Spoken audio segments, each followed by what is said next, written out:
Hello, everyone. I'm Elena. I'm Cognos Analytics Administrator. So the purpose of tonight's session is to help you get started with using the application. Okay? So here is the tonight agenda. I'm going to show you how to access Cognos Analytics, right? How to access the environment. This is going. Okay, then I'm going to show you how to navigate the Cognos Analytics interface. We're going to talk about the data set versus data module. We're going to talk about the data preparation, data exploration, okay? And I'll show you there is a videos playlist that I created for you, all right? So now you heard this word Cognos Analytics, but what is this? It's a self-service with intuitive web-based interface. You upload the data, or the data was rather uploaded for you, and you go into just analyze it. While the data was uploaded, Cognos analyzed it for you and extracted some useful insights in natural language. So it supports the data exploration, but you don't need to write any Python code like you would do in the later courses. You can just drag and drop data fields in the canvas and you see the visualization. Then based on visualization that you're currently looking at, it's gonna show you related visualization. You may build interactive dashboards and stories. We cover dashboards in the next session in 4 weeks from today. We're gonna have another session and we'll cover dashboards and stories. You may show data that is being visualized and reporting, but reporting is not covered in this course, all right? So this is very important.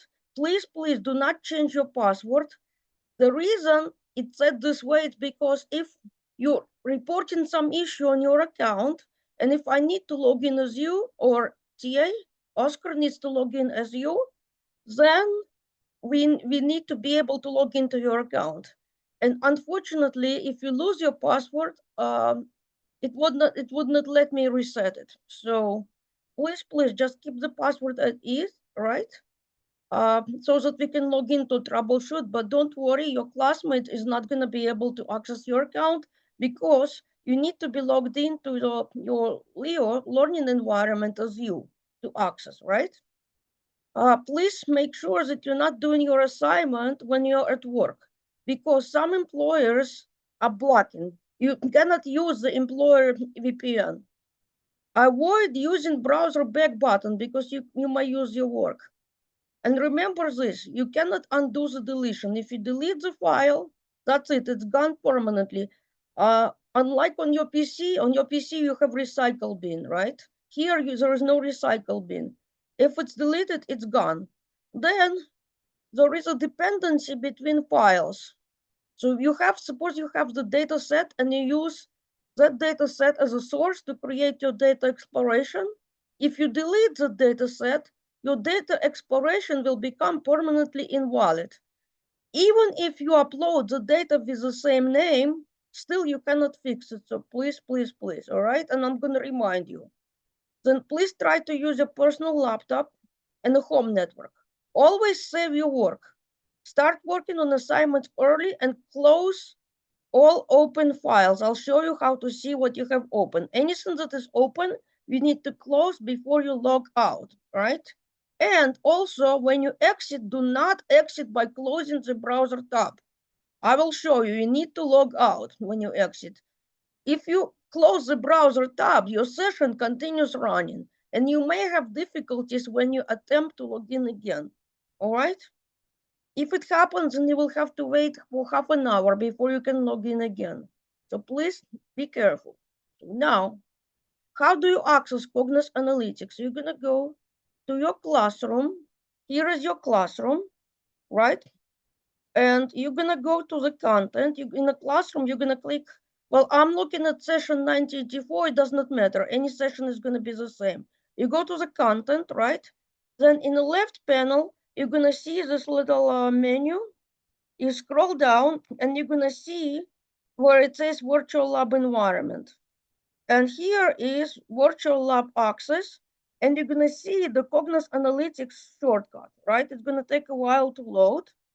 And here are the applications, right? Oops. And you're gonna click on And the virtual lab access, you're gonna go, I have to scroll up. And you're gonna see the shortcut. That's a shortcut for Cognos Analytics, right?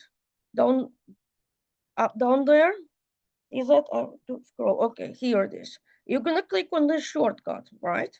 It's gonna take you to the login page that looks like this, okay? You're gonna enter your university username. How do you know your university username? You have an email as a student, you have a student email that ends with student.umgc.edu. Even if you also work for university, you still have your student email because you're taking a course. It means that you have a student email. The email consists of two parts. So like, for example, suppose that my email is msmith@student.umgc.edu, then msmith is going to be my Cognos username.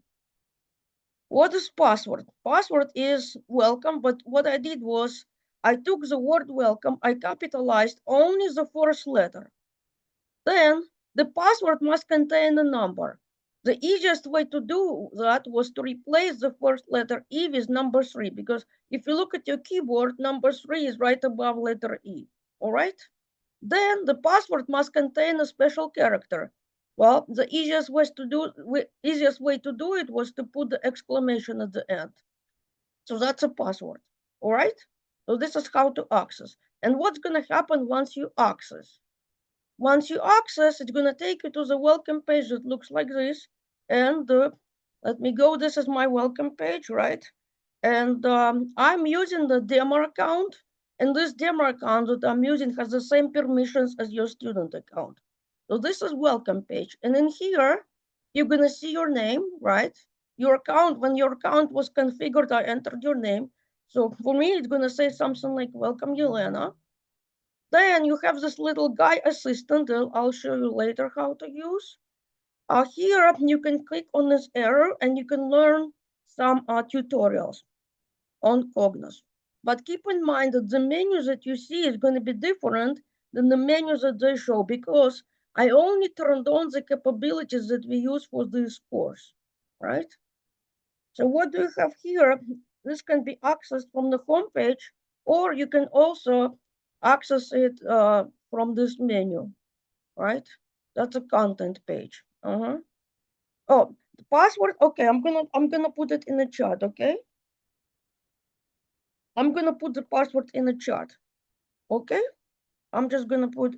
Okay, I send it to everyone. So letter E is replaced with number 3, because if you look at the keyboard, number 3 is right above letter E, right? Only the first letter E, because the password must contain the number. So that's what it is. So here you can you can access content just by selecting here, or you can just access your content from the home page. Okay, the content. Okay, cool. That's a content, but there are different types of content. This area here, this is called my content, and this is important to understand the difference. My content, those are my files. Those files are available only for me. None of my classmates can see the files. This is my area. Nobody can save it here but you. You need to be saving the work to my content. All right? Recent is going to show you what you had recently opened, right? At the moment, I cleared all recents just for this demo. Right, next area, well, samples. This is what pre-installed stuff that comes with the software. Favorites, you can just mark the file. If there is a file that you're accessing often, you can just mark it as favorite. See this little heart? It's going to put it to favorite, and then I unmark. It's going to remove from favorites. All right. This is important here. Team content. What is in the team content? Those are the files that are shared based on the permissions. But in this case, this here, what you see is shared between everybody who's taken data 605. So some of these folders are pre-installed, like calendars, samples, and template. This is a pre-installed, but very important folder is this here. Data 4, data 605 assignments. And this is how it's organized. I'm going to click here, and you see 3 subfolders in here. So here, this is your Unit 2 quiz and assignment, right? I open this folder. This is the files that you're going to use for your quiz and assignment for Unit 2, right? So now I'm going to go back up here. See that this here shows the location inside the folders that you're currently at. So here, units 3 through 5. So you're going to pick, this is a data set. You're going to use national data for your units 3 through 5 assignments. And this is 6 through 8. You're going to pick one data set and you're going to stick through it throughout units 6 through 8, right? We're going to get back to it later. But since I'm back to the team content. Now I need to show you before you use the file. This is a very important step. You're going to go here, right? This is the file. You're going to click on here and you're going to open the file context menu. What you do is you're going to do copy to. You need to make a copy of the file to my content. You cannot work with files from team content directly. All the work must be copied to and saved in my content. So see, I selected my content and I'm going to go here and I'm going to click on copy, right? That's it. Then I'm going to go to my content and I see this insurance data that I copied, right?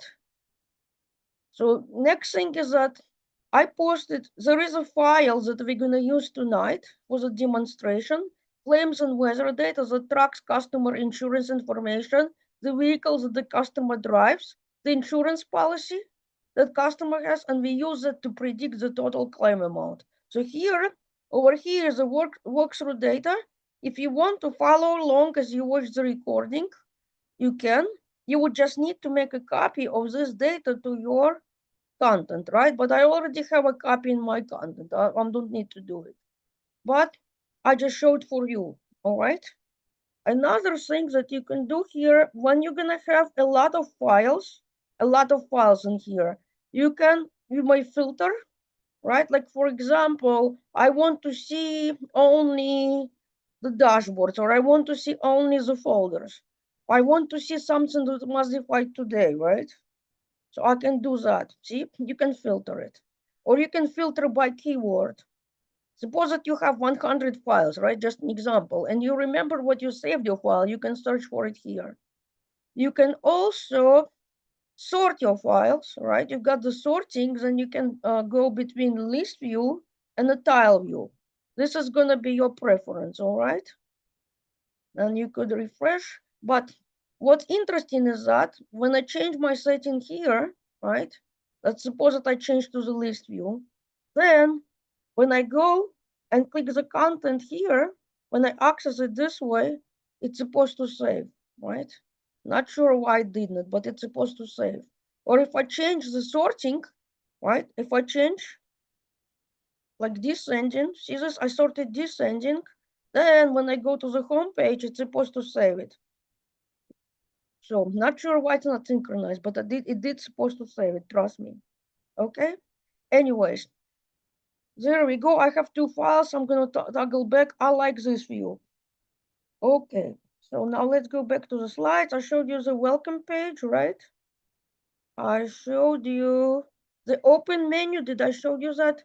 Well, open menu, basically you can navigate to your content, or also you can create the new files from the open menu, like see like new. And if you want to create new data module or new exploration, you can do it here. But the problem is if you do it through here, you will explicitly need to specify the data source. I will show you my favorite way to do it, all right? Then also here, you click on recent, it will show you what you had recently opened. I cleared it. All right, so let's continue. One thing I forgot to tell you is that this presentation will cover a lot of information. You will need to watch the recording and maybe portions of the recording more than once. All right? So I showed you what content is, right? There are multiple ways to create something new. If you are in the content, there is a new button here. You can create it that way also. Like see if I go here If I go to content, you see that new, and you can create it here, but it's not my preferred way, because then I would have to go and figure out, I'll have to figure out, wait a minute, which data am I using here? See, that way I would have to specify the data source, but I'll show you another way when it figures out what data source you use. We'll get to it. Okay, so I showed you how to access the team content, where your assignment data is, and how to copy data, right? Next thing, this is the data that we're gonna use for tonight. See, it has customer information, such as their customer ID, unique identifier, the country, everybody's in US, we have state, we have the claim amount, we have the different coverage information, whether person is employed, the person's income, and etc. Right? In the type of accident the customer had. Notice that here some of the data is missing. See the blanks, right?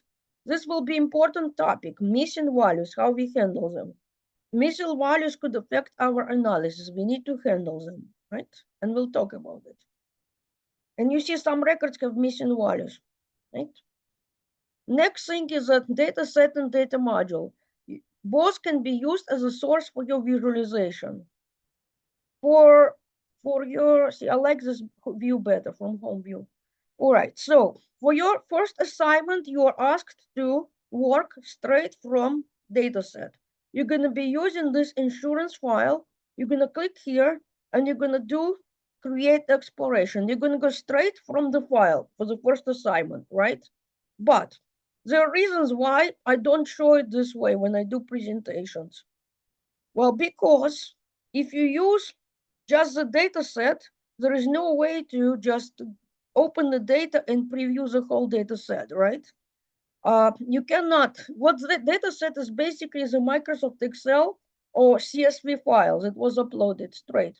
You cannot customize the data, you cannot add the calculations to the data set, and you cannot add the navigation path, you cannot preview data directly. So, but in data module, you may customize, you may add your calculations. You can use another data module as a source if you want to. You may preview data directly. You may define different data groups, right? And you may define the hierarchies. Well, you can, when you create the data exploration straight from the data set, you can add calculation, but that calculation will be defined only in that exploration. But what if I want to create a calculation that I want to reuse in all explorations that I create from that data? I have to create that calculation in the data module. So see, you may also add filters, you may hide certain columns, right? So that you get more what you can do. So always, that's my recommendation is, well, not in the first assignment, but later on, you need to create the data module, because that's where you're going to define the calculations. You don't want to define the same calculation multiple times. You want to define it once and use it, right? We're going to talk about calculations. I'll get there. So let's see, how do we create a data module? Well, again, you could go here from this menu, you can do new, and you can do data module. If you do it this way, you will have to specify the data source, right? But this is my favorite way. I'm gonna use claims and weather data. I'm gonna click here, and I'm gonna say create data module. It's gonna pick up which data I want to use as a source. Is that? I don't need to specify. It just knows, because I selected that option from the context menu of that data module. Now, what is this here? It's a new data module. I have not saved it yet, which I will. This is an Excel file that is used to create the data module. The data is an Excel file and it's read into data module, right? Those are the columns in my data. Do you remember the slide I showed you with the data preview, right? Just few slides above, I showed you there was a claims and weather data, right? I showed you the data set few slides above, and we looked at it, but what I wanted you to note here, first of all, see this in the first row, you have column names. There is no column called row ID, just make a note, that no column called row ID in here, right? So see, those are the column headings, and you see the column headings right here. Those are the column names. This is a row ID. This column is a hidden column. Analysis, but it exists. You can use it as part of your calculations in the data module, but it won't be visible in your explorations and dashboards. So see that it's grayed out, right? So here you see the different icon next to the column name, and the icon that you see is based on a column data type. Then you click here and you click on grid. You're gonna actually preview the data. So again, you've got the column headers here, just without this icon, and it shows you the first few rows, right? But take a look at this, take a look at this. What is this null? Null is missing data, no data specified for this record, right? There is no response specified, and etc., right? See this? And please note this, there is a column called effective to date. A lot of records that are missing effective to date are also missing data in other fields, such as education and coverage. So we're gonna take care of it. We're gonna create a filter to filter out the rows missing effective to date. We're gonna do it shortly. But first of all these columns, each column has a property, right? So let's look at this property, total claim amount. I'm going to right click here and I'm going to choose properties. What properties does this column has? First of all, this is a label, right? So this is how the column shows the display of the column name. This is expression. Expression tells us how the column is read from the Excel file, right? So that is a column in the Excel file. That's what it is. It's an expression. I'll show you expression editor today also. Usage measure. So that column, that type of column is being summarized, right? Aggregate, this tells you how the column is being summarized. Like for example, suppose that I want to look at total claim amount by the state. Am I interested in taking the sum of all total claims amounts inside the state? No, I probably want to look at the average. So I'm gonna make a change here, and I make a change in data module. So my change will apply to visualizations. When I create visualizations by state, perhaps I do not want to see the sum of all claims amount for the state. I probably want to see an average claim amount for that state. So I'm going to change it here. Very important. I've been telling you that you need to save the work. Have I done so? No. How do I know? First of all, if you see this asterisk here, it means that your last change has not been saved, right? New data module is a name that it's gonna give by default. I'm gonna save it. How do you save it? You click on this floppy disk, and first of all, you're not gonna save it in the team content. You don't have permission to do that, okay? You're gonna click on my content, and you can just name it, let's say claims and weather data module, right? Claims and weather, oops, data module, right? Okay, now what? You're gonna click on save, right? You click on save here. It's saved right now, right? It's gonna appear in my content right now because I saved it, right? So what are these guys here? This is undo, redo. You may undo, redo up to 20 latest changes as long as those changes happened in the same editing session. So if I close this, right, and then if I reopen it, I won't be able to undo the changes I made before I closed it. But you can you can do it up to 20, right? The last 20 changes you can undo, redo, okay? So you saw the properties, and there are some advanced properties where you can add an optional description, comment.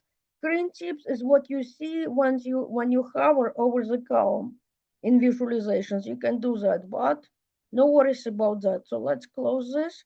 Let's go back to our slides. Okay, I need to go a few slides forward, and you're gonna get the slides. If you go idle and walk away, you're gonna log out. Correct, correct, correct. Then, but you should be good. You should be able to log back in because, well, in 30 minutes, I think. If you're unable to log in, you wait for 30 minutes and it should let you, okay? But yes, it's gonna log you out. I don't remember exact setting, but it will, okay? So, we talked about that. So, I talked about the column. There are different column properties such as data type, etc. Column usage. It's based on a column. It's based on the type of the column you're looking at. So if it's an identifier, that's usually the column that you use to summarize data. Like for example, the state. You might want to look at the average income per state, average total claim amount per state, right? So that's identifier. Measure is a numerical data that's being summarized. You summarize in income, you summarize in claim amount, right? So that's being summarized. And attribute, this is the text column, all right? Like for example, it could be incident type, something like that, right? Right, this is a text column. Neither identifier, or sometimes it could be name, rather.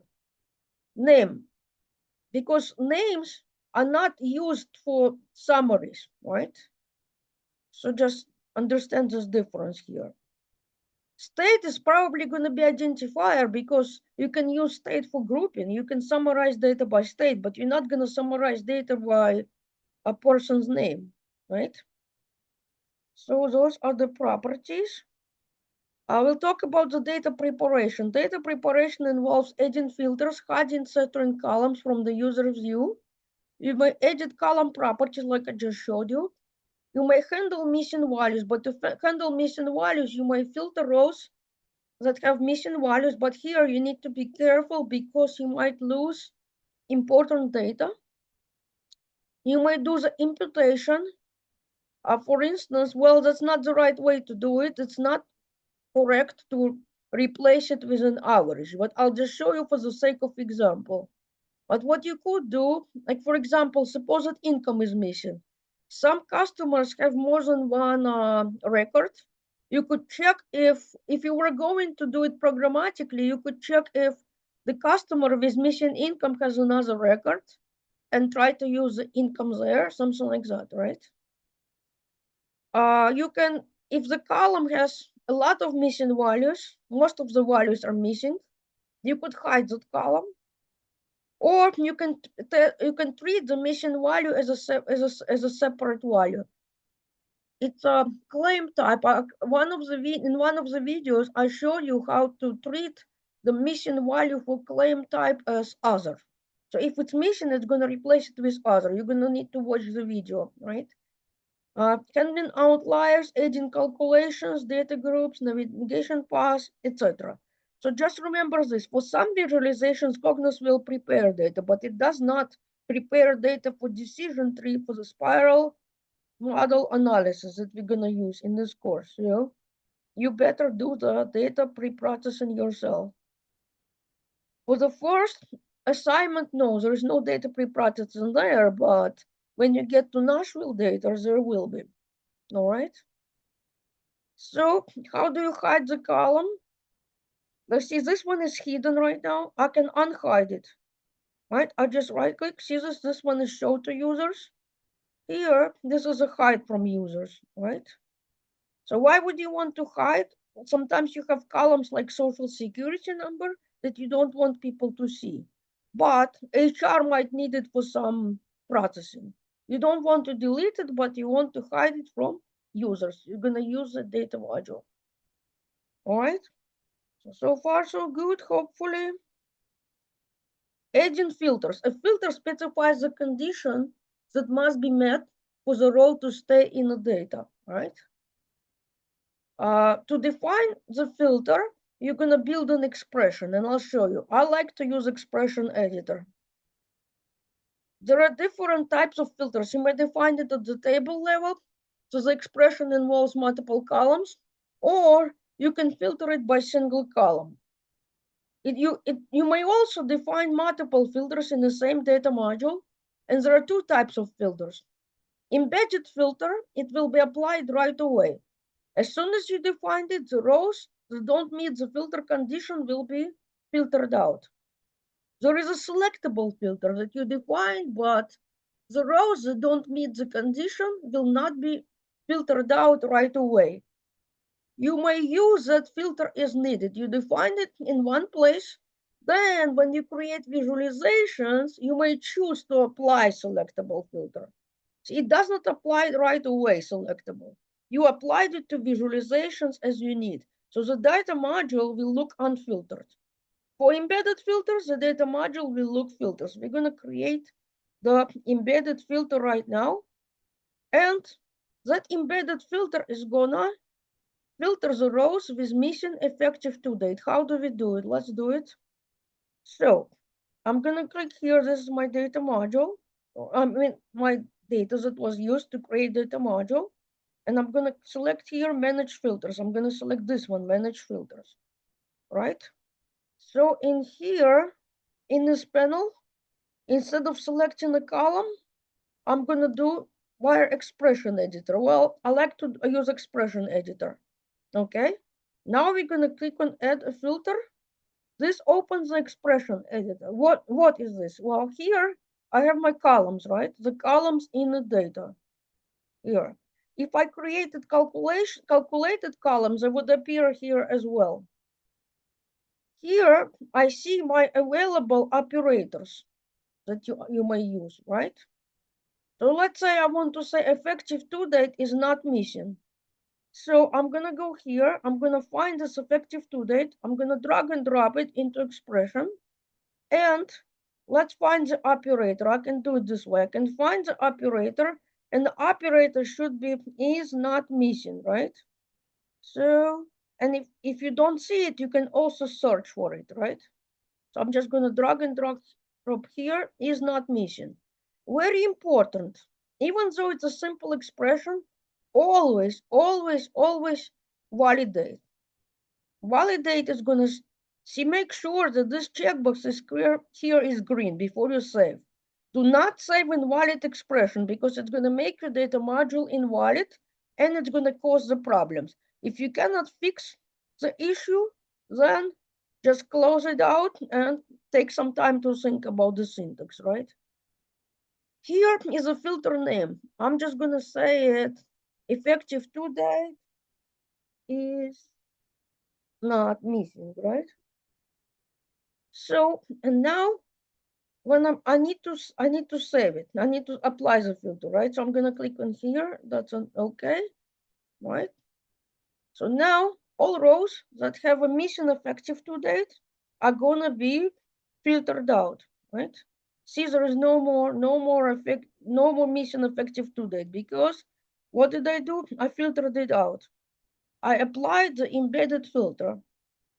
So right now, suppose that I'm going to be doing, just imagine I'm going to be doing a lot of visualization where the company policy type is personal and vehicle size is small, right? Here it's going to be a little bit case sensitive. The comparison, string comparison is case sensitive, but what you're going to do, it's going to be different type of filters. You can go here, right click, and you're going to select filters. This is different type of filter. This is going to be selectable type of filter. Then I'm gonna say that company policy type. Let's find company policy type here. Company. If I don't see it, I can just go here. I can search, and then oops, policy type. Policy type. Oh, here it is. Policy type. Policy type. And what policy type? Let's look for our operator. And the operator is going to be what? Contains, right? I'm going to search, right? Contains. See this? Contains. And then, well, what you could do also, if you know the right syntax, you can do copy and paste as well, right? But let's see, contains. What does it contain? Personal, right? I'm going to copy that thing here. Personal. But I want to make sure that my spelling is exactly, the capitalization has to be exactly the same. The policy type contains personal. Now I have two conditions, right? So what I'm gonna do, I'm gonna put and, right? And then see here, what I'm gonna do is vehicle size contains small, right? I'm just gonna copy this part here. Let's see if it's gonna error.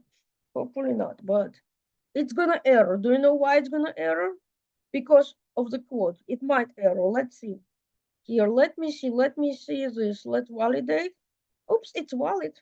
But sometimes if we have a PowerPoint or Microsoft Word quote, it's going to throw an error, okay? So here you have a column, policy type contains personal, and vehicle size contains small. So that's a filter, right? Now what we'll do is I'm going to go ahead. Well, I need to save it, right? So let's save it. Let's do personal policy type, personal policy type. And then here I'm going to put personal vehicle for small vehicle. Yes, something like that. You need to have a descriptive name, and I'll show you why. Because if you do not put descriptive name, when you go to data exploration, there will be no way to say how this is defined without going back to data module. Okay. So now what I'm gonna do, I'm gonna click on OK, and that's gonna save it. Well, no, it did not save it. How do I know that I did not save it? It's because I don't have, because I have this asterisk, right? My latest change was not saved. I have to save it. There we go. So now I said that I want the policy type to be personal, right? So if I go and if I locate the policy type column, see this? Why do I see corporate outer here if I wanted to see only personal? Right? I wanted to contain personal. It's because I created the selectable filter. It does not apply automatically. I will need to choose when I want to use it when I do my visualizations. And when you look over here, see this is the filter. It's going to appear right above the columns here. I could do this if I want to change the expression. I can click here and select edit filter. It's going to open the expression editor and I can modify my filter expression, okay? So here we cover two types of filters. Embedded filter applies right away. Selectable applies when I choose to apply, okay? So we did that. Now, missing values. This is not the right way to do it because your data is going to be skewed, but just for the purpose of example, just as an example, just how to show you the expression editor again. If the value is missing, we're going to set it to column average, but please make a note that it's not something that you're going to do it, okay? So now I'm going to find my column. The column is income, right? I'm going to select the column properties and I'm going to edit the expression here. See this? View or edit the expression. So this is the editor. Now what? Well, we have to use the construct. The construct here, it's called if then else, right? Because what I want to do it, I want to say if the value is missing, do one thing. If the value is not missing, take it as is, right? So I'm going to go here, if then else, right? So an expression is going to be this. If, right? And I want to make sure that I get the correct spelling. So I'm just going to do copy and paste, or you can drag and drop the column also. The condition is if income is missing. See this right here? And otherwise, we're going to take income as is, right? If it's not missing, it's going to be go in the else part. But here, What we're gonna do if it is missing? I'm gonna put average, right? I can do it here, all right? Delete the extra and average what? Income, right? Income. But see, to make sure that I get the column name correctly, I'll just copy it from here. Or you could also drag and drop, okay? Now make sure you have correct parentheses. Open, close, open, open, close, close, and then open, close. But let's take a look. Always validate, because if it's invalid, it's gonna be a problem, okay? Then what else do we have here? There is something called the prettify. Prettify is just gonna do the indentation. It's gonna make it nicer to read, okay? Now what? I'm gonna save it. I'm gonna save it. That's it, but I also have to save it here because, right? So now what? If I go to my income, well, it looks ugly. What I could do is I could add the rounding, right? I could round it. It's just something for you to show. But see here, missing values were replaced here. Well, I know my data is going to be skewed now. That's not what I wanted to do. In reality, there are only few records that had missing income. I could just exclude them, or I could check if the customer has another claim and see if the income is populated for that other claim, right? I could do that too.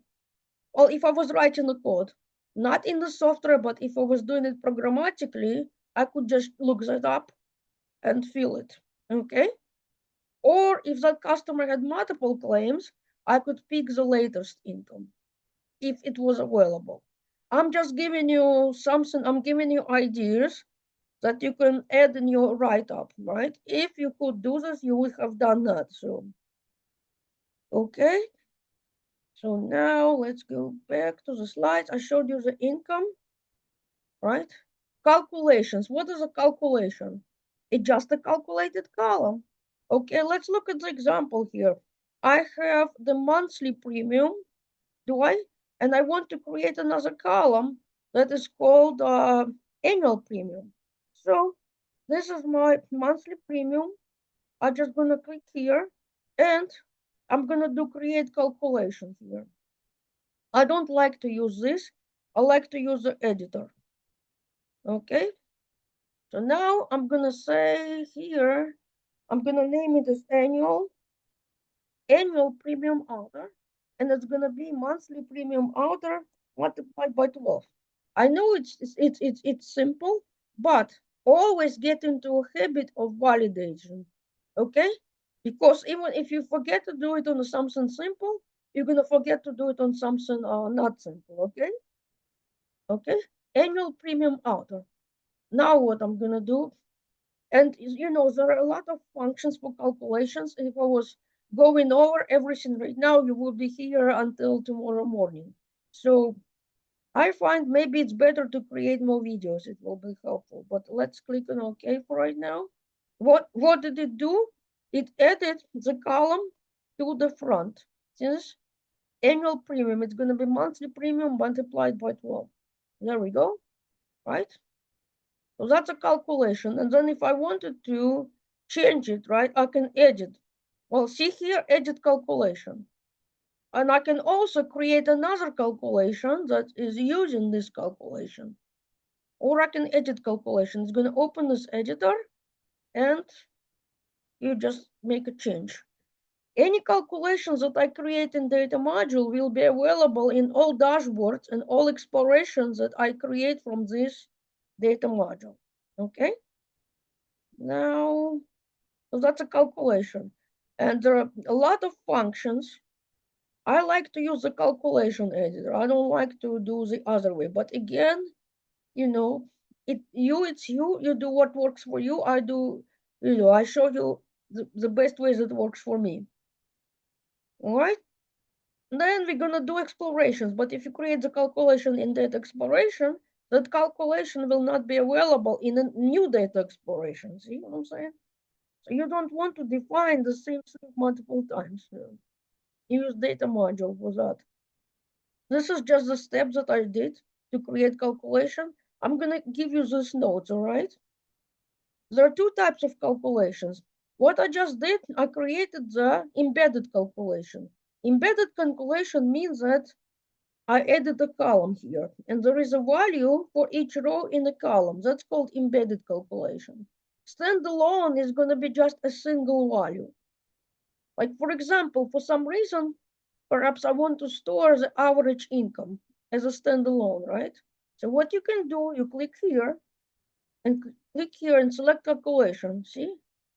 So now what you'll do is you're gonna find something like income, right? You're gonna drag and drop, and you want to take an average, right? Average. Now what is this? Let's explain. Here, this is referencing the, you have this file, right? Here, claims and weather Excel file, but Excel file contains multiple tabs. This is the name of the tab in Excel file, and this is the name of the field. See, to make sure that I get all of this right, I just want to drag and drop, that's it, and it's gonna pick it up. So this is gonna be a standalone calculation. I will store this value only once, right? Where in the early example, the calculation was stored in each row, okay? So now I'm just gonna name it. Calculation is gonna say like average income. Okay. So now what I'll do, I'm gonna save this thing here. I'm gonna click OK, but I did not actually save it. I need to save the file, and it's gonna add this calculation here. Oh, very important. What did I forget to do? Let's go back to edit calculation. Don't do what I just did. I forgot to validate. You have to validate. Always validate. Because, even if it's something simple, you want to get into a habit, good habits, okay? So that's a calculation that I just created, and it's a standalone. Value is stored only once. You're not storing it with each row, okay? So just know that piece. Next thing is we're gonna look at, oh, okay, so we're going to talk about the data group. What is a data group? Well, maybe a different example will help here. You're submitting assignments, right? Your assignment grade is going to be like 85, 90, 95, the actual. But if you go to your academic record, your instructor is going to submit A, B, C. So if your grade is between 90 to 100, it's going to be an A. If it's between 80 to 89.9999, it's going to be a B. So see this? This is data group opinion, right? So for the numeric columns, let's say I want to create something like I want to bin my income column. I want to look at the income categories, right? So how do I do it? I'm going to click here and I'm going to select the create data group, okay? By default, it's going to do 5 groups, okay? So here, one group is above than this number, right?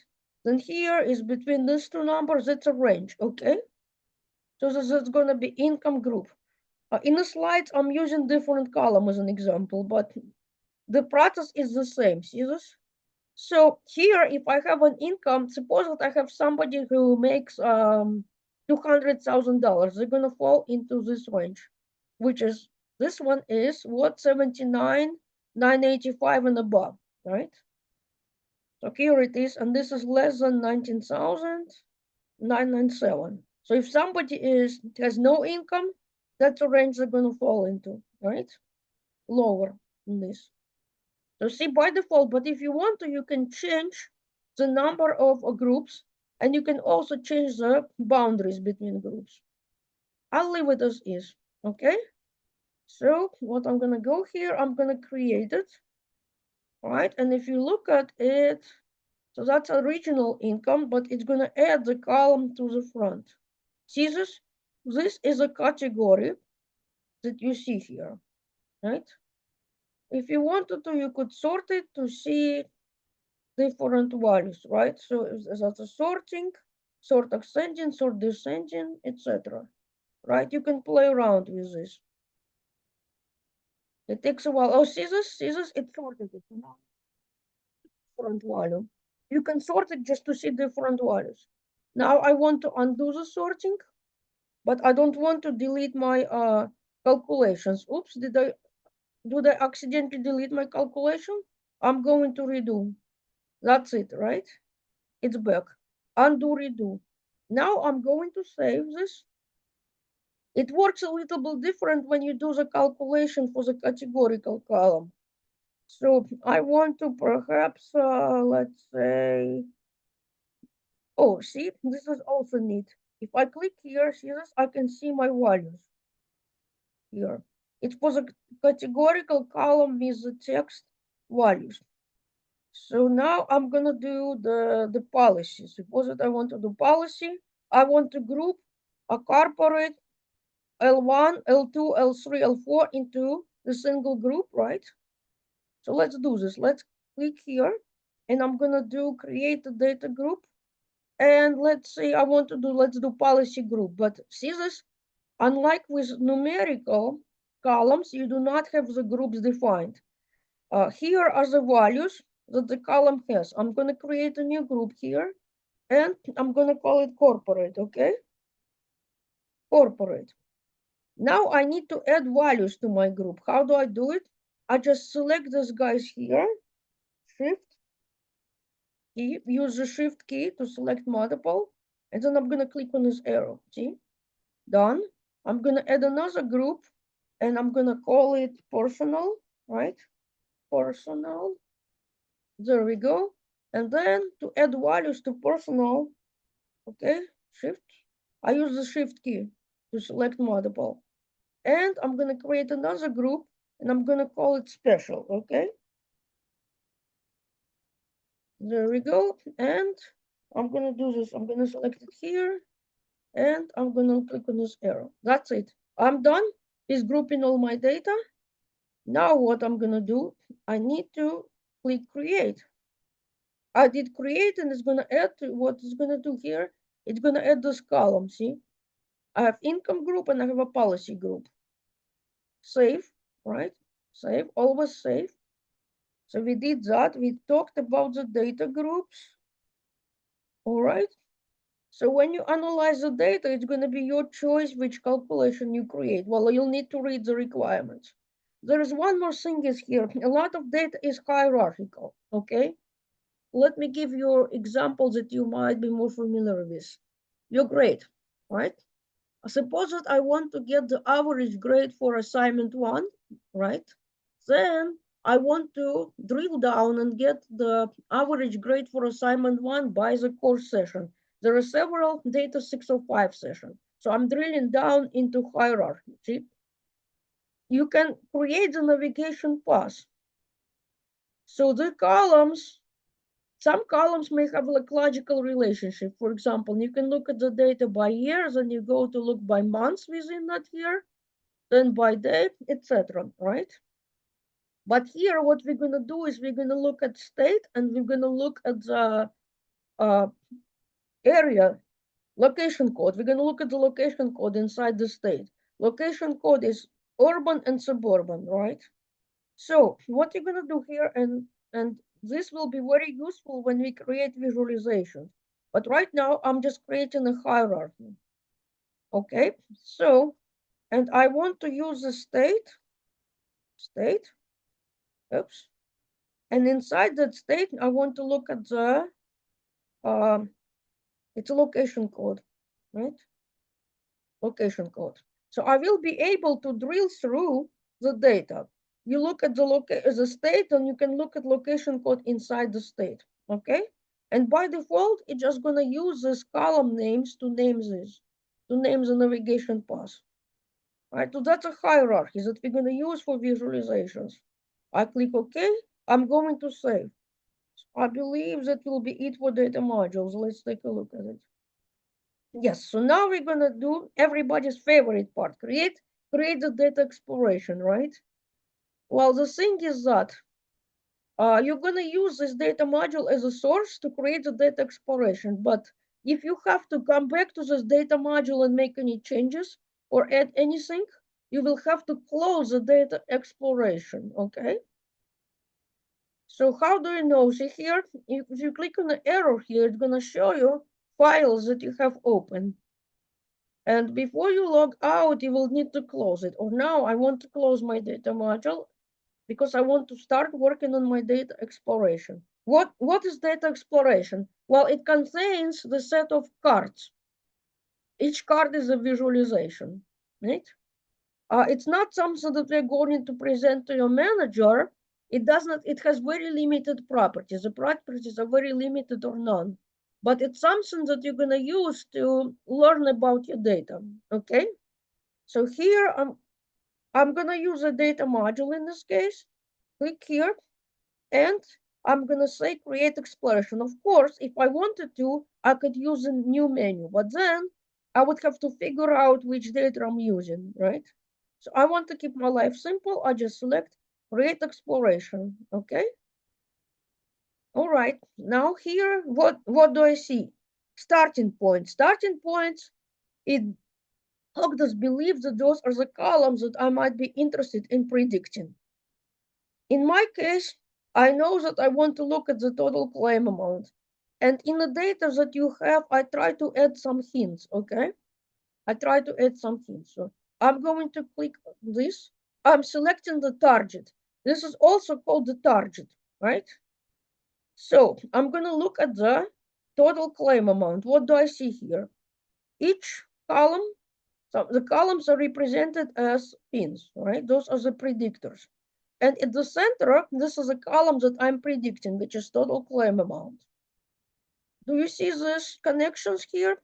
The thickness of the line tells us the relationship strength. Like, for example, the relationship strength between total claim amount and location code is 67%. The relationships with the strengths under 10% are omitted. So I don't see all of my columns here because they have a relationship strength less than 10% with total claim amount. Right? So you only see the relationship is 10% or above. And you can see here, you can slide this, you can adjust. For example, if you want to omit anything under 20%, you can do it just by sliding this bar. Here I see only primary relationships, the relationship between those columns and the columns that we are using to predict, target, just directly. But if I want to see, you may choose edit diagram to see the secondary relationship. So those are relationships among the predictors themselves, right? Like, for example, here is the relationship between annual premium and policy, right? The strength is 45%. You see, those are the secondary relationships. You can see relationship among predictors themselves, all right? So now I'm gonna do reset to original. What else do you see? Here on this side, I see visualizations that are suggested for me based on what I'm currently looking at. So at the moment, see this total claim amount is what I have as a target. And what I can do is I can add this to my set of visualizations. It's going to add the card here. See that it added this card, visualization card, right? For the total claim amount, average total claim amount. It added this card to my visualization. Each visualization is a card, right? What else I could do, I can click here and I can select two columns, and it's going to give me the visualizations based on those two columns. And I can go here and I can add this. It adds these visualizations to my explorations. Yes, I added this visualization. That's one way to add visualizations, right? So you have the starting thing, right? The starting. It shows only relationship with the strength 10% or above. You have the suggested visualizations, all right? Now what? I'm gonna click on visualizations. This is a total claim amount. This is average claim amount. So, but before I do it, actually, I should have showed you the data sources. See, this is a source. What is this? What is this? This is a data module that we use as a source, right? So if I click here, that's a navigation path, right? The hierarchy we created. These are the columns, the groups that we created, right? What is this? This is a filter. But if Yelena did not use a descriptive name, there is no way in the world to see how this was defined. No way, sorry.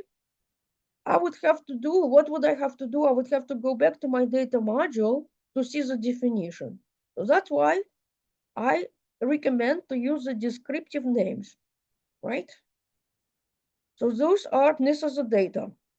And it was a good idea that I changed the total claim amount. See this, if I go to properties, remember this, I changed the aggregation to average. If I did not change it, I would have to change it here. I can change it here, right? But it will only apply to this specific file, this specific exploration file. It would not apply to a different exploration file. It would not apply to a dashboard that I could create from the same data, right? So do you feel like setting it up multiple times? No, you're gonna set it up in data module and then you're gonna reuse it, right? Elena has been shouting at people to save the work. Has she done it herself? I don't think so. See this, it says new exploration and an asterisk. It means that Elena did not save the work. So let's do this. Let's save it. Save button is grayed out because you cannot save anything in the team content, right? I took care of the permissions, right? So we're gonna select my content and let's say let's do flames and weather exploration, something like this. Flames.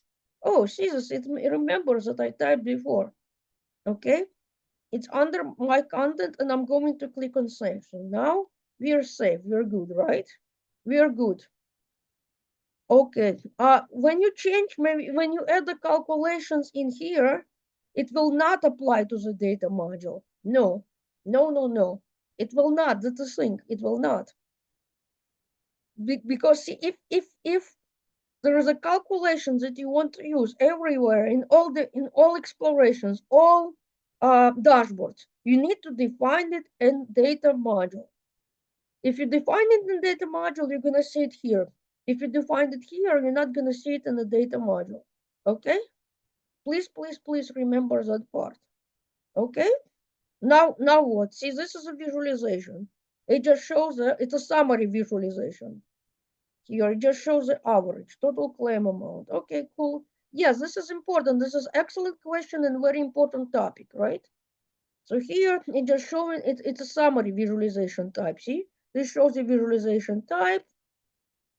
You can do related visualizations, right? If you want to choose related visualization, you would just click on add and it would add to your cards. Okay, I'm gonna close out for right now. What else is here? This is just the details about these visualizations, and here just some insights about these visualizations. And then here you can apply the filters. You can use the local filters, right? Or suppose that, let's see if it lets me do it here. I have this filter here. Let's see. Oh, there we go. See this? I created selectable filter earlier that I wanted to apply to my visualizations. I don't need to define that filter again. I created the filter in data module, and here I want to see the average total claim amount for personal policy in small vehicle. I can just go ahead here and drag and drop that filter. I defined that filter once in the data module. That's it, right? Okay, so now let me remove this filter. Okay, quiz question. Just an example. Suppose that you have a question on a quiz. So you have 4 states here: Iowa, Kansas, Missouri, Nebraska, Oklahoma. You have 5 states. And the question is this: what is the average total claim amount for Missouri? How are you going to answer this question? You're going to take the state code here, drag and drop here, right? Then you're going to select the state Missouri. That's it. And visualization is going to adjust for Missouri. That's how you would answer the question, right? And so that's one way, okay? What else you could do is you could remove this filter. So if you click here, it's going to show you the data that's being visualized. Oh, in this case, it's total claim amount, right? But you can go here and you can do, see, this is the whole data, right? The whole data here. What you could do is in here is you can find the state code, right? And you can filter the state code and you can select just Missouri. That's another way to do it. Click OK, and this visualization is adjusted just to show the Missouri. See, this is a claim and weather data module. You're applying this filter here. But you're gonna unfilter it, but that's gonna help you answer the quiz question. Well, it's not exactly quiz question, but you have a quiz question similar to this, okay? So now, suppose that my quiz question is this. I want to know the average total claim amount where the state is Missouri or Oklahoma, and education is bachelor. So how would you do it? Well, there are two ways to do it. So I'm gonna click on here, and for the filter for the state, I'm gonna select also Oklahoma, right? Click OK. So I filtered for state Oklahoma. So now I say that I want to have this. I want education to be bachelor. So I'm gonna find my education column here, right? Education, and I'm going to select. I'm gonna click on filter, and I'm going to select bachelor. Okay, okay. That's how you answer a question. Okay. See, this is filtered. This visualization is filtered. So you're going to answer the questions like that this way. You can filter it right here, or let's unfilter it. Let's unfilter it. So I'm just going to do, I can go back. Let's do it this way. I can undo, right? I unfiltered it. Okay, and I'm going to close this data tray. Here is another way to do it. You're going to go to the education here. You put education here, and you select bachelor. Click done. All right. So then I also want this to the state. So this is the state code. You're going to drag and drop here the state code, and you're going to select the correct state. Okay. Oops, it's Missouri. I forgot to unfilter. That's my fault. Let's unfilter it. I forgot to remove filter. Okay. Or I can also do this. I can do, oh, I filter it in here. I need to remove filters. My bad, my bad. So the state code, I'm going to remove. Or I can also, okay, let's go to filter, and I'm going to remove this, right? Or I can do this. I can select everything. I can select everything and click OK, okay? So that will unfilter. So now, if I want to go back here, I'm just going to go here. I'm just going to select the state code, and I'm going to select the states that I want, right? Like Oklahoma and Missouri, etc. So you can do it this way. You can drag and drop the fields here and select what you want to select, okay? And this will be answer to the question. Very important, you have similar questions on a quiz, okay? But please, please, please, I'm not gonna say this is the answer to question 5, this is the answer to question 7, but you have something along this line on a quiz, okay? Now here you can just unfilter if you want. Okay? All right.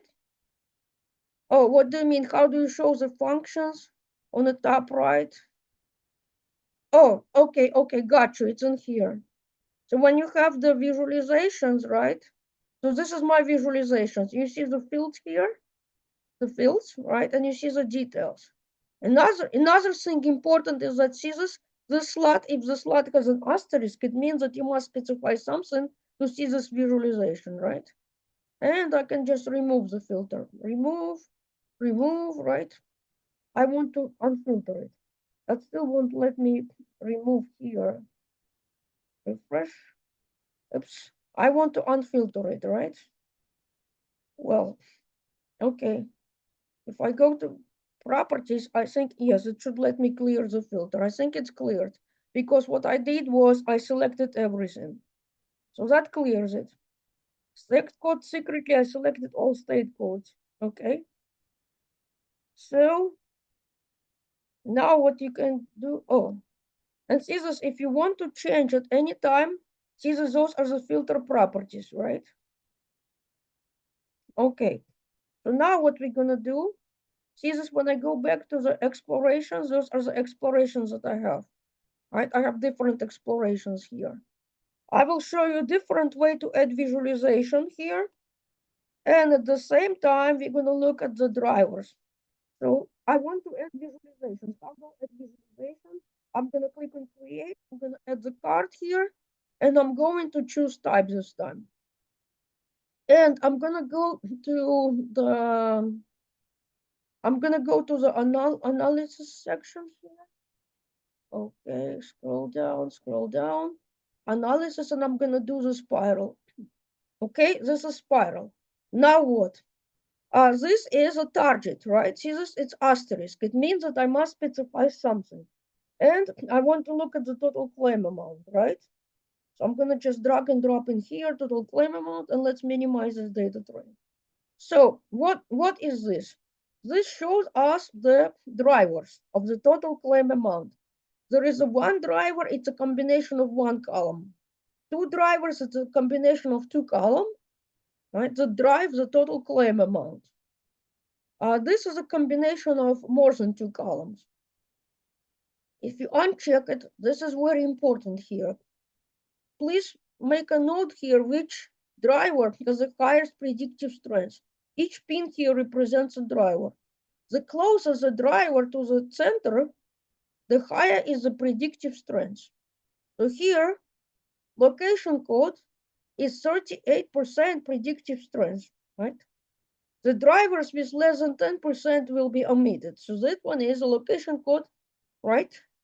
This is important because this column will be used as a first split when we create the decision tree. The driver with the highest predictive strength will be used for the first split when we create the decision tree, okay? So those are the drivers. You can toggle, you can see only two-way drivers if you want. Two-way drivers is a column combination. This is location code and vehicle class, right? You want to make a note of the one that with the highest predictive strength. Because when you do the decision tree, it will be very important, right? So this is the spiral diagram. There is also the driver analysis, and I looked at it as the spiral diagram sliced, okay? So I'm gonna create a new visualization here, and now I'm gonna choose type, and it's gonna be this one right here in the analysis. It's gonna be the driver analysis, okay? And always I have to do what? I have to specify the total claim amount, right? Because I want to predict that that's my target, total claim amount. Now what? Each driver here is represented as a circle. You can click on a circle and you can see the visualization for those columns. Like, see the blue circle? It's a one-way driver, right? It's a one column driver. So you can see the visualizations for that column, that specific column, and the total claim amount. See, like you click on this circle and it's gonna show you the visualization. See that? The stronger the predictive strength, the more you're gonna see that visualizations to the right. This green circle is actually gonna be the decision tree because it's a combination more than two columns, right? I click here, that's a decision tree. You can add the decision tree visualization just by clicking here add, or you can create the new visualization and select decision tree as a type. I'm gonna cover decision trees a little bit, but in the next class, in 4 weeks, I'm gonna cover decision tree in more details. But let's take a look at this. I'm gonna click on add. What it's gonna do? It's gonna add the decision tree. And also, guys, I have videos on decision tree. I created videos on decision tree, right? So let's click here. That's a decision tree. And to show this, I need to select I need to select the full screen here, because otherwise you won't be able to read the column names. So that's a little trick. I need to select the full screen. I need to hide these details, and I need to hide these panels, and it's easier for you guys to read, okay? Now what is this? It's like a hierarchy, right? Most of you have seen the flow chart. if so see this, I'm gonna collapse it right now. I'm gonna collapse it. It's a set of nodes. This here on the left, it represents all data that we have. If I hover, it's gonna tell me that number of records that I have, right? If your data set, this is important, if your data set has more than 10,000 records, it's gonna do the random sample, all right? Because I had students asking me why the predictive strengths are different. When I reopen the exploration, I see the different predictive trends. It's because if your data has more than 10,000 records, and I believe Nashville data has more than 10,000 records, then it's gonna do a random sample, okay? So this is average total claim amount for all data. Now I'm gonna look at the location code and I take my pass based on the location code, all right? So if it's a rural, I take this and I'm done. The node does not split any further for the rural location. All right. And I may need to play around with the zoom. All right. Because see, I like to be able to read this, but see, this is rural. If you see like underline, not right, it means that this node can be expanded. So see, if the see like I hover over the node and I can see the percentage of data that falls under that node. So here, if location is rural, if location is urban, average total claim amount is what? 329, something like that, right? That's the average. And if I click on the rural, it's going to give me the average for the rural. But you see, only 9% of data falls into this branch. And this is a suburban. You can see most of my data, a big chunk of my data falls into suburban. So I see this average, right? But as this is based on information gain, right? So a Cognos believes that I can gain more information by splitting this node further, right? So, but remember this? You took notes, right? And you wrote down, you may have noted that location was a driver with the highest predictive strength. There we go. See, this is location here. Then what? I'm going to click here. Aha, vehicle class. Remember, we look at the combination of vehicle class and location code, right? I showed you that there is a combination driver of these two seasons. So Cognos believes that I can gain more information if I look at it further by vehicle class. So how do we read this thing here? See, and it splits further. See, and I can go further. And this is a terminal node, right? It's called leaf node or terminal node. So I click here, this is my rule. And my rule is this. If location is suburban, vehicle class is 4-door or 2-door, coverage is basic, marital status is married or divorced, then the average total claim is $367, something like that, okay? The color code here, the shade, is going to indicate the total claim amount. The higher the total claim amount, the darker is the shade. See, it shows here. All right? Well, this is a tree diagram. And you can also look at the sunburst. Well, the big difference is the tree diagram visualizes the rules. But you have to hover over each node to see the percentage of data to which the rule applies, okay? You have to hover. On the other hand, this tree sunburst diagram shows you the percentage of data to which the rule applies. Like see, for example, see this suburban, right, about 2/3. Then you have the rural and urban, see? Similar, if you see this bold line, it means that this section can be expanded. So I'm gonna do, see it's 63%, right? About 2/3. I can click here, and here I see that the percentage of data, so see this, I'm gonna hover this. I have 44% of my data that is in a suburban location, and vehicle class is a 4-door and 2-door car. So here I can still read the rule. I'm gonna go from inside out, but I'm mostly visualizing the percentage of data to which the rule applies, okay? And same thing here, the color code, the darker the color, the higher is the claim amount. But see this, This here applies only to 3% of data, but it doesn't necessarily mean that the rule is unimportant, all right? It means that we would probably need more data, but still the rule, you cannot say that it's not important, all right? And here are the rules in English language.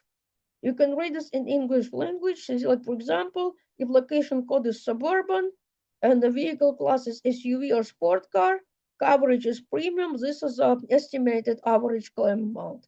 So the idea here is that suppose that I have new claim record, right? We're going to use, how do we use the decision tree model to predict the total claim amount for the brand new record? You're going to traverse this tree here from left to right, right? And the node where you land in, it's going to be the average total claim amount. Or if you're looking at the rules, you're going to see where is the new, was the new claim fit better, right? Something like that. So you're going to use this, you build decision tree model, and that's what you're going to use to predict the new data, okay? I'm going to go over these decision models in more details in the next class, but now we're going to continue. I know it's a lot of materials, guys, but you will need to watch the recording. If you were taking the class face-to-face, right, that would have been 3 hours, but we're going to be here only for 2 hours, so, okay? So now I need to exit okay, restore. I'm exiting the full screen because I need to go to the slides now, okay? Now here are the slides. I covered in slightly different order than in the slides, okay? So no worries. I showed you this, the starting points. And if you want to go back to your starting points at any time, this is what you can do. See this card? And you click on here, it's gonna take you back to your starting points. See that? And you can go back, right? And then you're gonna select, you may need to reselect total claim amount. And that's it. Or you can also do it this way. If you don't see your field of interest listed, you can just search for it, right? Like total claim amount, and you can select it. See, it's gonna rebuild this. Okay. Now let's go back. I showed you this piece here. Okay. I showed you that you might add those visualizations here. I showed you what connection lines mean. Right. I showed you this panel here. You can add, you can create calculations, but they won't be available anywhere else where user data module is a source. Okay. So this is how to save, right? So this one is just shows the exploration workspace. And it shows the exploration workspace as a card, and we looked at the data tray at the bottom, right? Just remember this, the presentation options are limited. You cannot change the color code, you cannot add text, right? Because this is not the, we are not looking at the dashboards, right? Dashboard will be covered in the next class, but here we're just looking at the visualizations, explorations. So now, well, this is just multiple ways to add visualizations. We added the starting point, right? You can choose visualization type and specify the field. You can use assistant. You can do related visualizations, right? So this is just listing you multiple ways to add visualizations. But now, remember we created the hierarchy, right? We created the hierarchy earlier. If we wanted to look at something by location code inside the state, do you remember this? So let's now use that hierarchy. I'm gonna create the new card. Now I'm gonna go select type, and I'm gonna do, this is a part of the whole, right? Tree map, that's what it is, right? Tree map shows the part of the whole. That's what we're gonna do. Selected tree map.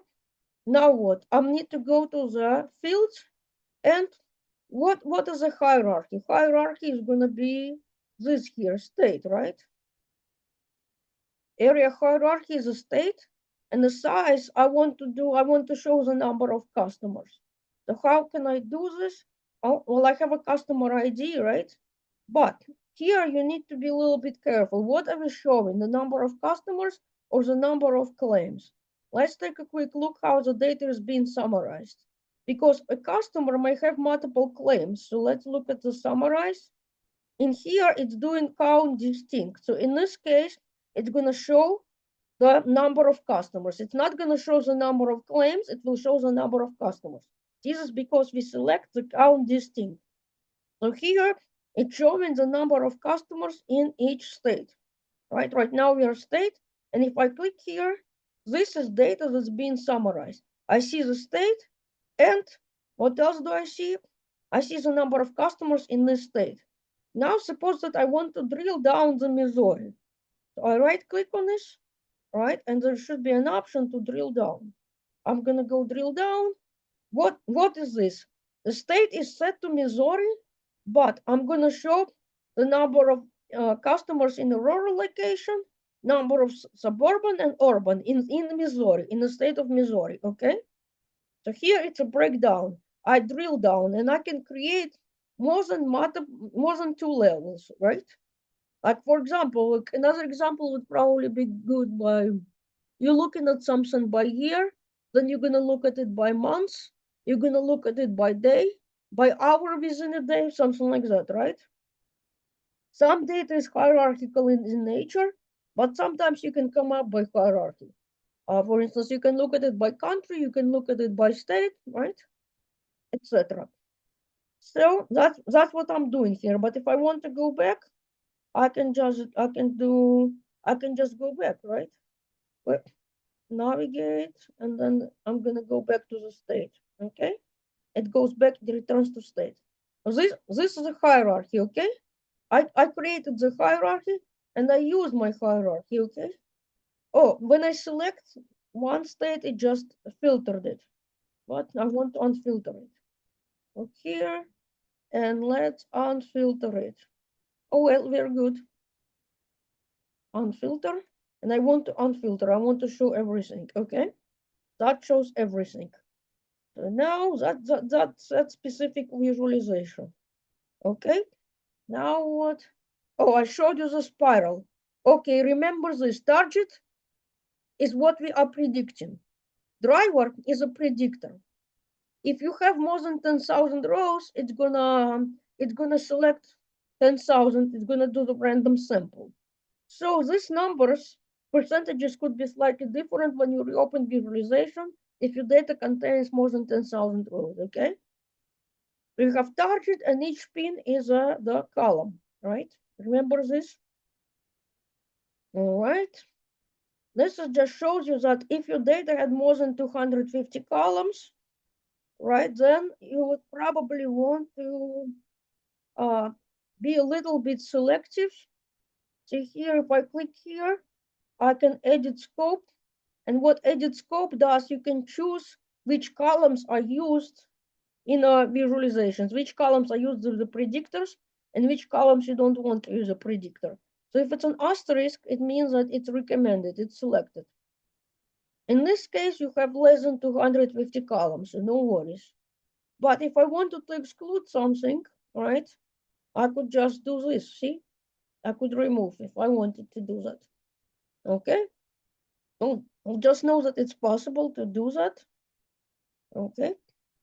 But your data does not have more than 250 columns, so you should be good, okay? Driver analysis, I showed you, right? The color indicates the number of predictors.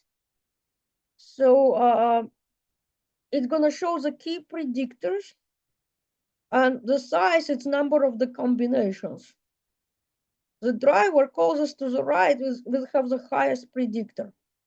And you can look at the visualizations for each driver, all right? More than two drivers is decision tree. And we're gonna talk about the decision tree a lot, all right? But I wrote it down for you. Each leaf node cannot have less than 25 rows. So what it will do is it attempts to split until no further information can be gained. But you cannot have more than 36 nodes, and you cannot have less than 25 rows in each node. So to read the rules, you traverse from left to right. The branches can be expanded and collapsed. This example shows you for the numeric column, right? It's numeric. In the next class, I'll show you how to do the decision tree for categorical, because the columns that we predict are not always a continuous number, right? Sometimes it could be something like perhaps maybe you want to predict the education level, something like that, right? You can use this for categorical. It might not work for all columns because the decision tree must have certain strengths in order to show. If the strength is under certain threshold, if the strength is under 10%, it's not going to show for sure, right? But just know that target can be also categorical, not just numeric, all right? We're going to discuss this decision tree and this guys here, the rules in more details in the next session, okay? And also the sunburst. But you also have this little guy in here, assistant. I recommend that you use assistant from the data exploration. Why? Because you don't need to specify the source, right? So let's create, because I want to reuse visualization. So see here, this guy here, you may access it everywhere in application. The problem is if you access it from the home page, you will have to select the data source that you want to use for analysis. But Elena is a little lazy. She knows what data source she wants to use, right? The same as in this exploration. I'm going to click here, and it recognized that I want to use this claims and weather data module. See? That's it. So now what? I can ask natural language questions. Suppose that I'm not sure what to ask, right? I can type this. I can type suggest questions. See? I can type suggest questions, and it's going to show me the suggested questions that I can ask about my data. So see this? Like, for example, which effective to date has the top average income, right? So I can select, I can click on this and it's going to give me the answer. See this? That's an answer. I can select a different question. What can impact average income? I click on this and it's going to give me, now it's going to give me the list of fields that could impact average impact, right? I can click on any of these fields, like for example, let's say total claim amount and average income. See, it's going to give me this visualization, right? It's going to give me this visualization, but suppose that I want to, let's go back. I'm going to click on suggest questions again. And I want to do something like compare total claim and claim by coverage, right? It wants to compare. So see this? This gives me the visualizations. What you can do, you can just drag and drop this visualization to exploration. There we go, see? And then what you could do, you can go to this visualization and you can edit the visualization properties if you want. See this? Like, for example, like doing coverage, you may select a different column here. Or it's looking at total claim amount, you may select a different column, etc. Okay? So you can modify visualizations, but just know that you can use this assistant to explore relationships in your data. Like see here, what is a location code has top total claim amount. And I can say, I can change, I can say, I can use different, right? I can say what instead of location code, let's say policy type, right? What policy type has, I can type what policy type. Oh, but see, like when I type it, it's gonna try to help me. See what policy type has. Oh, see here what policy type. This is, let's say, policy type and employment status, right? There we go. It's gonna give me the employment statuses for policy type. Something like that. So I can think of questions and I can try, but what it's gonna do is when I type something, it's gonna try to figure out what I'm trying to ask. The idea is you ask the questions in English language and it's gonna give you the answer, okay? And the reason I like to use it straight from here, because you don't need to select the data source. It's nice and easy, right? And see here, you have multiple visualization types. You can click here. See, you can toggle, you can change different visualization type in here. That's nice, isn't it? You can choose. what you like here. All right, so that's a assistant. And I know I showed you briefly, but I try when possible, I try to show more in the videos because well it's a lot to cover, and I want you to remember as much as you can, right? So Caesar's use an assistant, you can check the column information. So if you type something like show columns, it's supposed to show the columns for your data. Oops, what's going on? Okay, so if you type show columns, right? Show columns. I need a space. Show columns. It's supposed to show all the columns. See, those are the columns for your data. It's showing you.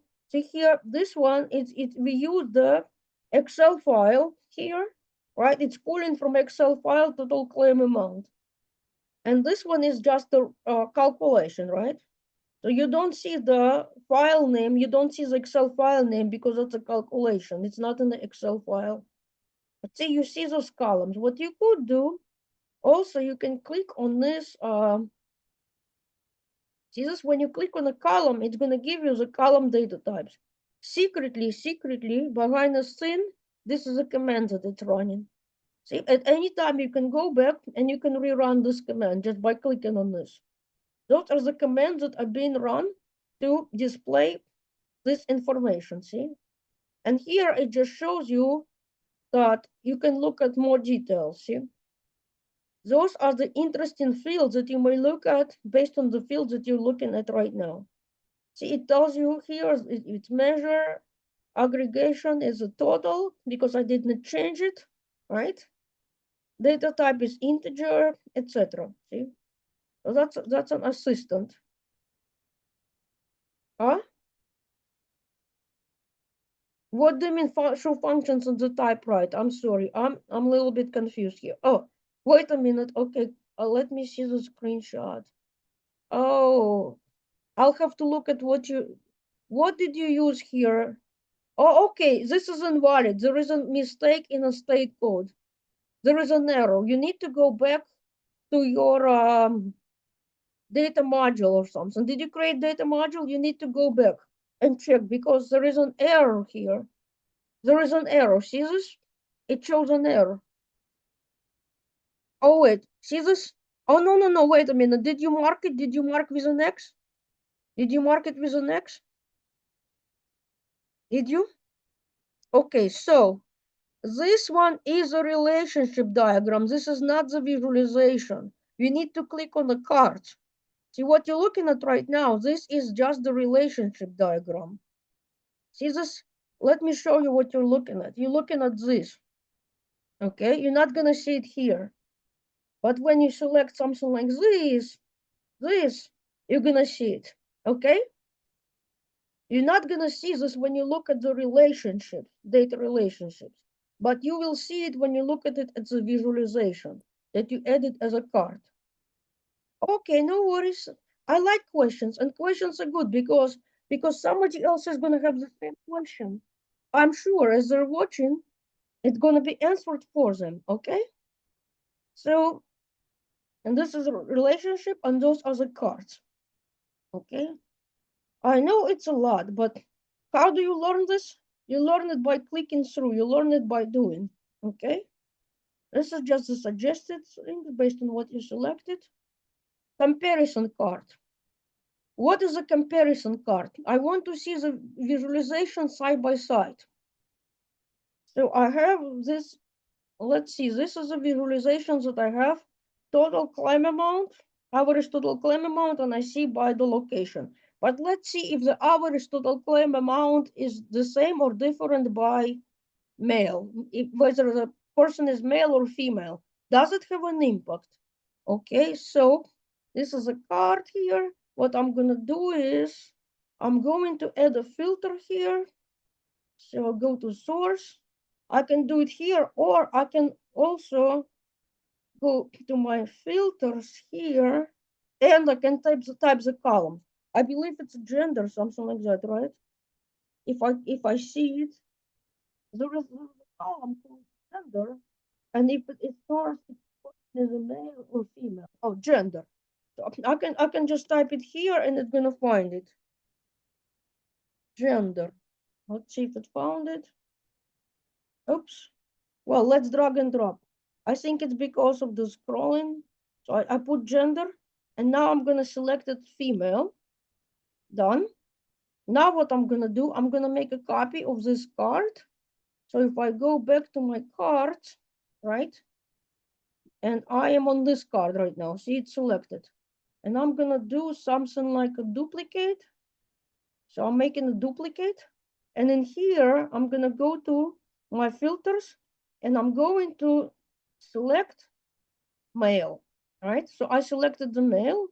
Now what? I want to look at these two side by side. So I'm gonna select this, control, and select this two. I selected these two, right? Then I'm gonna click here and I'm gonna select compare. It's gonna add comparison visualization. On one side, I see males, right? On one side, I see females. So you can compare. Is this males and females? Well, almost the same, right? Always does not matter. But see, you look at this maximum, minimum, maximum, and average. And so those are comparison. If you want to look at side by side, but it's only two values, all right? So that's a comparison visualization.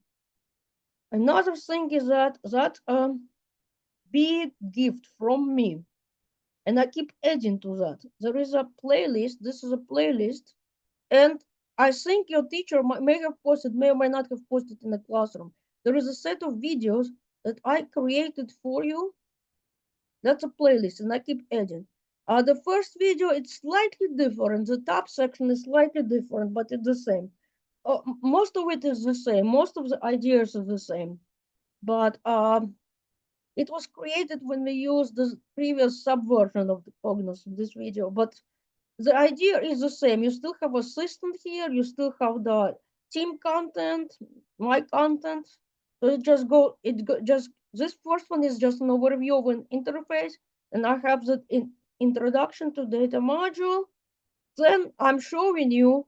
This is where I showed you how to handle missing values for the categorical column, and I believe I'm using the incident type.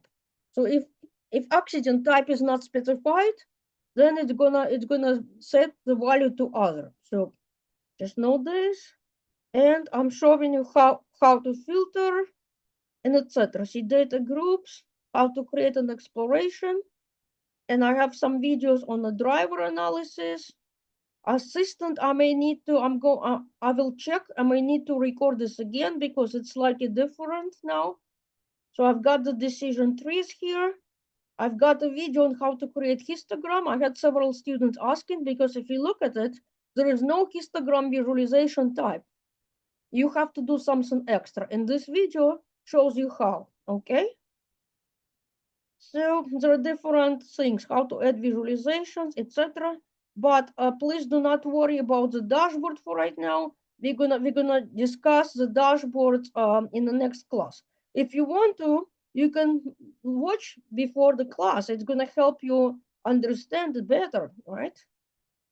But up to here, right? And I'm gonna be adding more. If sometimes if the student has a question, it's better to do a video to show. Oh, before I forget, it's very important too. So suppose that you're stuck and you need help, right? With lab part.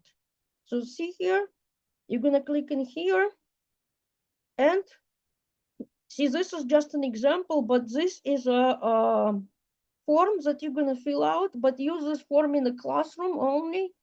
Case type. This is important. UMGC virtual lab, because here, if you select the wrong case type, your case is gonna go to who knows where, okay? It's gonna go to the wrong queue. If you want this to go to the right queue, you're gonna select virtual lab support. You're a student. Subtype is gonna be this one, data analytics, right?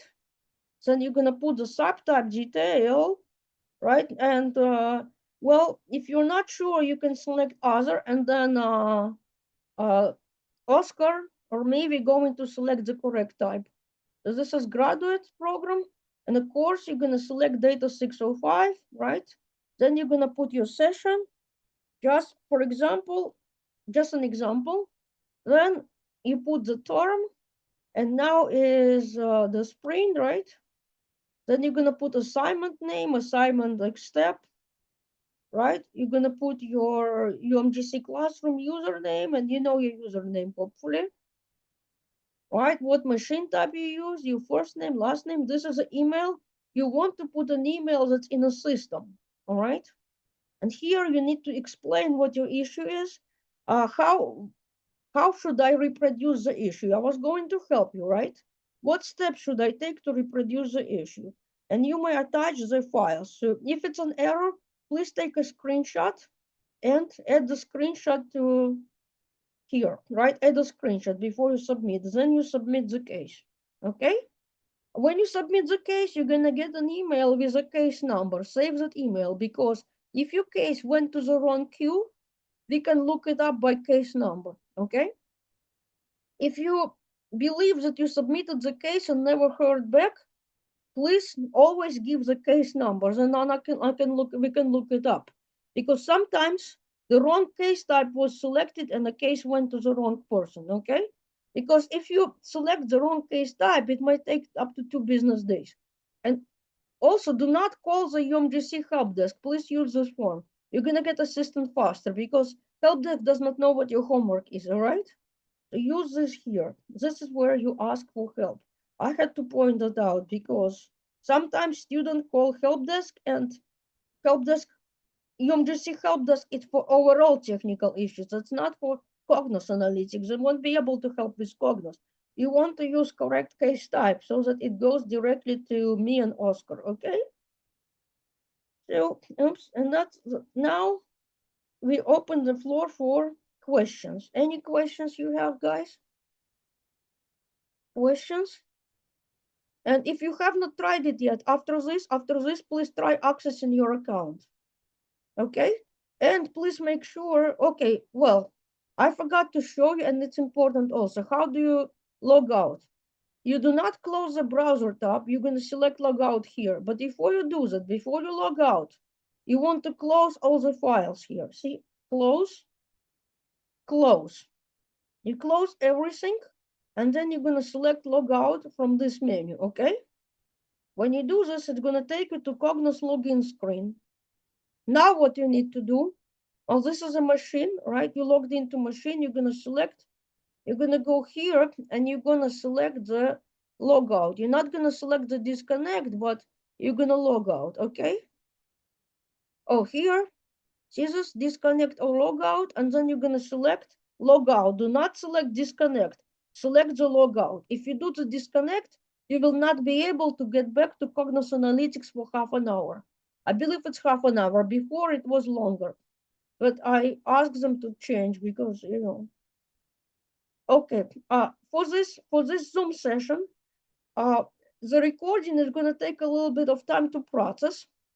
Then I'm going to upload it to YouTube, and I'm going to send the link to all faculty, and I'm going to also send the presentation, because I'm unable to post. I don't have permission to post announcements.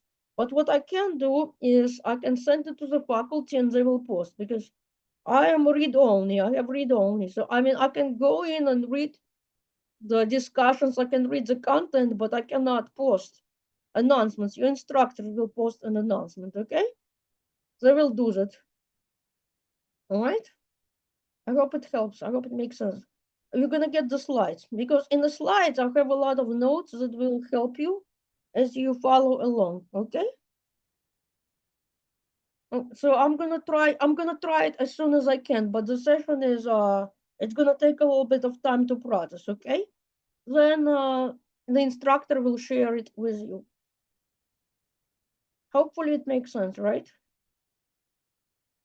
And please mark your calendar in about 4 weeks from now. Well, it could be either Wednesday or Thursday. I'll let you know when we get closer to it. In 4 weeks from now, we're gonna have another class, okay? So please, please, please, I mean, I think it will help you if you're able to attend. Okay. So if no more questions, we're gonna call it a night, and I will look forward to see you guys in a month from now. Okay. So I'm gonna send the information to your professor. Okay. So let's do this thing. Gonna end the recording.